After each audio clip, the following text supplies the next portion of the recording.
E aí galera, muito bem-vindo ao canal do Senhor Biologia. Estamos aqui gravando uma sequência de aulas sobre evolução. Você vai poder estudar todo o assunto evolução assistindo as aulas aqui no canal do Senhor Biologia. Por isso não esqueça de curtir, de compartilhar com seus amigos, de se inscrever no canal caso você esteja aparecendo aqui pela primeira vez ou ainda não é inscrito, porque sendo inscrito e clicar lá naquele sinozinho para você receber as notificações sempre que uma aula nova estiver sendo publicada, ok? Assim você me ajuda e eu também vou poder ajudar mais pessoas, ok? É isso aí.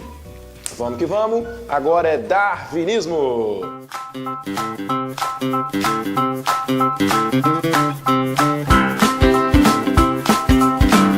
Senhor Biologia.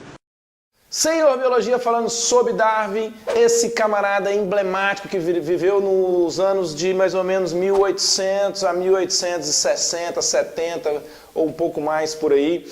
Ele foi um cara assim brilhante, um dos grandes cientistas da humanidade. O seu livro, que se chama hoje A Origem das Espécies, é um dos livros mais importantes do mundo da ciência como um todo. Vamos conhecer um pouco sobre Charles Darwin e a sua história. Para o seu vestibular, para a sua prova, você tem que conhecer sobre a sua teoria evolucionista, mas também um pouco da história de Charles Darwin, ok? Então fique atento a alguns pontos. Primeiro, Charles Darwin era um cara que estudava naturalismo, ele tinha passado já por outros cursos, a história conta que ele fez medicina e não gostou muito porque ele se deparou com uma cirurgia muito assim, forte para ele, nossa, não quero saber disso, saiu, começou a estudar naturalismo, ele gostava muito ele colecionava besouros, e isso chamou a atenção do professor dele, que foi o seu grande mentor na faculdade. E nos seus estudos sobre evolução, já tinham outros cientistas, inclusive o próprio avô de Charles Darwin era um evolucionista também, outros evolucionistas já tinham estudado sobre a origem das espécies, sobre a evolução, derrubado aquela ideia fixista de que as espécies eram imutáveis. Jean-Baptiste Lamarck, já gravamos uma aula sobre lamarquismo. Jean-Baptiste Lamarck combateu o fixismo e trouxe à tona a ideia da mutabilidade, da transformação, que as espécies poderiam sim mudar. E Charles Darwin, estudando isso, estudando essas espécies, ele teve uma oportunidade fantástica de entrar num navio inglês chamado HMS Beagle. Esse navio ia viajar por todas as colônias inglesas e todo o planeta Terra, ficando anos fora. Ele tinha se preparado para ficar 2 anos, mas ficou 5 anos fora, praticamente 5 anos, e fazendo toda a cartografia naval da época. E o Charles Darwin foi como um naturalista nessa viagem, e nessa viagem ele teve a oportunidade de estudar todas as espécies que ele encontrava. Foi 5 anos viajando no navio. Imagina Darwin chegando para a mãe dele, ele fazendo faculdade: família, arrumei o estágio, vou viajar pelo mundo no navio durante 5 anos. Loucura, naquela época não era muito conhecido ainda sobre os oceanos, né? Mas ele foi lá, ele embarcou. Primeiro lugar que ele parou, Salvador, Bahia. Charles Darwin veio no Brasil, veio 2 vezes. No caminho de ida e no caminho de volta passou pelo Brasil. Esse mapa que vai aparecer aí para você em algum lugar, ele mostra a trajetória de Charles Darwin. Charles Darwin saiu da Inglaterra, veio no Brasil, passou ali pela costa da África do Sul, da África, do continente africano, ali na altura do Saara, veio para o Brasil, em Salvador, ficou deslumbrado com todas as florestas, e tem um relato muito interessante nisso aí também, para você ver como que Charles Darwin era um cara humano. Ele ficou indignado com a escravidão. Ele escreveu até um texto combatendo, sendo completamente contra esse comércio, né, da escravidão. Lembrando que a Inglaterra, ele era inglês, estava no navio inglês, era uma potência nisso aí, né? Era uma das líderes no mercado de navios negreiros, tráfico de escravos e tudo mais. Mas ele não quis nem saber, desceu a lenha. Mas muito bem, o trabalho dele era estudar as espécies e entender como que acontecia o mecanismo de evolução, o relacionamento entre elas. E ele veio passando pelo Brasil, é interessante ver a trajetória dele. Ele veio descendo pela América do Sul, veio nas Ilhas Falklands, que a Inglaterra chama de Falklands, as Ilhas Maldívias, como se chama na Argentina, que é uma colônia inglesa, até hoje é motivo assim, de conflito ali entre os ingleses e os argentinos. atravessou o Círculo do Fogo ali na Patagônia, atravessando a América do Sul e veio subindo pelo Oceano Pacífico agora, passando pelo Chile, chegou no arquipélago de Galápagos, ficou mais de um mês ali no arquipélago de Galápagos. Lá ele pôde estudar os répteis, pôde estudar as aves. Tem um exemplo muito importante que os livros trazem, que é a comparação que ele faz com o bico dos tendilhões. Já já a gente fala sobre isso. E aí ele continua atravessando o continente, o Oceano Pacífico, dando a volta no globo, né, imaginando o planeta Terra redondo, dando a volta no globo ali, chegando lá na Oceania. Passou ali pela Austrália, veio passando pelo Mar Índico ali, no sul da Índia, chegou de novo na África, em Madagascar, atravessou o Cabo Verde ali na África do Sul, veio subindo agora, continente africano, de novo atravessou o Oceano Atlântico e chegou no Brasil pela segunda vez. Lá no Brasil ficou mais um tempo, o navio abasteceu, atravessou o Atlântico de novo, voltando para a Inglaterra. Charles Darwin chegou na Inglaterra já com as suas ideias mais ou menos estabelecidas. Muita coisa ele viu, muito material ele já tinha mandado para a Inglaterra. Ele enviou várias espécies de aves, de mamíferos, de répteis, enviou ossos, peles, penas, tudo isso aí para ser catalogado. Foi usado por outros naturalistas também, ele enviou muito material. Essa era uma das missões do Beagle, né, também. Mas ele viveu um conflito, porque na ideia dele, ele é um cara que tinha um conhecimento religioso, tinha uma crença religiosa, ele era cristão. Nas ideias dele, ele tinha um pensamento assim: matei Deus. Eu tirei de Deus o mérito da vida. Isso aí trouxe um conflito para ele. A biografia dele conta mais ou menos isso. Isso trouxe um conflito dele. Ele tinha muitos amigos que falavam: não, você tem que publicar, você tem que fazer. E tinha um detalhe: ele não soube explicar uma das ideias que ele trouxe, já já eu falo mais sobre ela, que é a variabilidade. Ele não soube explicar as causas da variabilidade. Então ele ficou esse tempo todo, além de martirizar essa questão aí da religiosa, ele continuou os estudos dele, tentando verificar e provar e entender as causas da variabilidade. Por que causar a variabilidade?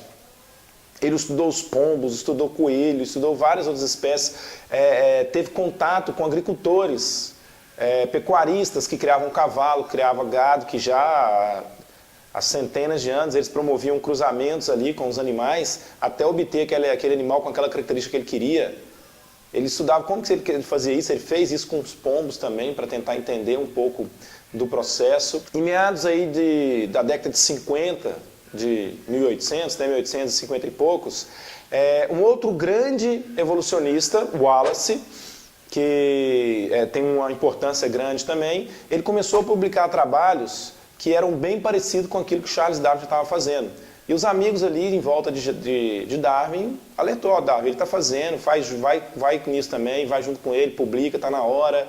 20 anos depois dele ter chegado da viagem dele, ele se inscreveu no Congresso Internacional e junto com o Wallace, ele fez o Wallace, dois naturalistas, e tinha outros ali também, mas especialmente os dois, publicaram o seu livro, que no início tinha um título grandão, mas que depois se tornou simplesmente A Origem das Espécies. E aí, mas Charles Darwin ganhou mérito como sendo o pai das ciências biológicas como um todo, porque ele já tinha antes, durante a viagem, mandado cartas dos relatos dele, já tinha provas que ele estava fazendo aquilo, já tinha muito mais tempo, há muitos anos, né? Mas beleza, na essência, o que é a teoria de Charles Darwin? Ele pensava o seguinte: durante a viagem dele, inclusive, ele estava lendo um livro de um economista muito importante, Thomas Malthus. Thomas Malthus, na tentativa de justificar a importância das ciências econômicas, ele dizia o seguinte: a população humana, ela cresce em progressão geométrica. Lembra da matemática? Progressão geométrica? Olha um gráficozinho aí, põe um gráficozinho aí. Cresce em progressão geométrica. Mas a produção de alimento cresce em progressão aritmética. Então vai chegar um momento em que temos muito mais pessoas para comer do que comida disponível. E aí o que acontece? Aí nasce a importância das ciências econômicas para gerir isso. Se não tem tudo para todo mundo, os recursos são finitos, está aí a importância da economia, para gerir esses recursos finitos e trazer à tona aquilo que é mais necessário, atender às necessidades mais emergenciais. Beleza, mas voltando para as ciências biológicas, Charles Darwin, diante desse raciocínio, ele começou a refletir. Trazendo isso para o meio natural, faz um certo sentido também. Porque se não tem comida para todos, se não tem disponibilidade alimentar para todos, nem todos vão conseguir comer, nem todos vão sobreviver. Quem sobrevive então? Quem é que vai sobreviver nessa luta natural pela sobrevivência? Aí você de repente pensou, o mais forte. Charles Darwin raciocinou diferente, não necessariamente o mais forte, mas o mais adaptado. Aquele que apresenta uma característica que tem um valor adaptativo maior. O que é o valor adaptativo? Atenção para esse conceito. Valor adaptativo é uma característica que tem um alto valor adaptativo. O que é isso? É que a característica ela é muito benéfica para a sobrevivência daquele organismo. Ok? Muito bem. E aí Charles Darwin pode ver isso em vários experimentos dele com vários animais, mais um que é bem relatado, são os tendilhões. Quando eu vou falando aqui, você vai vendo aí algumas imagens de tendilhões. Os tendilhões são passarinhos comuns nas ilhas, nos arquipélagos de Galápagos. Galápagos é um arquipélago formado por várias ilhas. E dois hábitos alimentares que eles têm. Um vegetal e um hábito carnívoro e um outro herbívoro. Eles se alimentavam de uma espécie de semente, de uma espécie de árvore, mas para conseguir se alimentar dessa semente, ele tinha que quebrar a semente e comer o endosperma lá dentro. Então, para isso, ele precisava de um bico curto e grosso, mais forte. Mas o outro hábito alimentar dos tendilhões é comer larva de um inseto. O inseto botava o ovo dele no tronco da árvore, desse ovo eclodia a larva ia se alimentando da madeira e penetrando para dentro do tronco. Então, o passarinho que tivesse o bico mais fino e comprido, ele conseguia enfiar o bico dele dentro do buraco, puxar a larva e comer. Então, perceba que qual característica tinha um grande valor adaptativo? Nas ilhas, onde a maior disponibilidade de alimento eram as larvas. Tinham poucas sementes e mais larvas. O maior valor adaptativo é para as aves que tinham um bico comprido e fino. Pois bem, nas ilhas onde eram assim, realmente a população de tendilhões com bico fino e comprido era muito maior do que a de tendilhões com bico curto e grosso. Na outra ilha desse arquipélago, onde a maior disponibilidade de alimento eram as sementes, tinha muitas árvores daquela espécie que fornecia aquela semente, a maioria dos tendilhões, a maior parte da população, o número maior de espécies era de tendilhões de bico curto e grosso, que aí conseguia quebrar a semente. Charles Darwin foi olhando aquilo e percebendo, olha, provavelmente há algum processo, alguma pressão seletiva que ao longo do tempo vai selecionando algumas características.